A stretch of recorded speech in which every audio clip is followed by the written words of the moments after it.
خوشان زمان کی بسیری چمن تو باشی و من میان غنچه به یک پیرهن تو باشی و من بشرطان که نباشد میان ما اغیار پیاله باشد و می باشد و تو باشی و من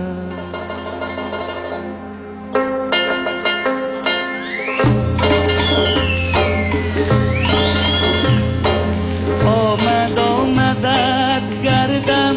جا حد و قامتت گردم آمدت گردم جا حد و قامتت گردم آی تو جانان آی تو جانان آی تو جانان من باشی از نزاکتت گردم آی تو جانان من باشی از نزاکتت گردم آی تو جانان من باشی از نزاکتت گردم آمدم به مهمانی جا ششتم لبی ایوانی آمدم به مهمانی ششتم لبی ایوانی یک بوسه طلب کردم جانم گفتا که تو میدانی آخ یک بوسه طلب کردم جانم گفتا که تو میدانی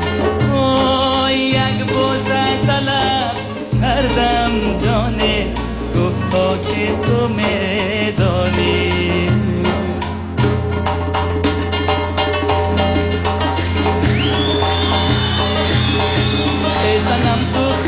مشکین را به پیشانی زدی ای صنم تو خال مشکین را به پیشانی زدی در میان سینم سرداغ پنهانی زدی در میان سینم سرداغ پنهانی زدی باز میپرسی که رنگت زرد میباشد چرا باز میپرسی که رنگت زرد میباشد چرا حال من میدانی و خود را به نادانی زدی حال من میدانی و خود را به نادانی زدی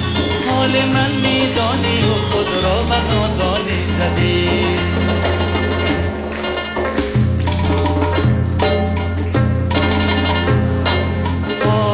آمدت گردم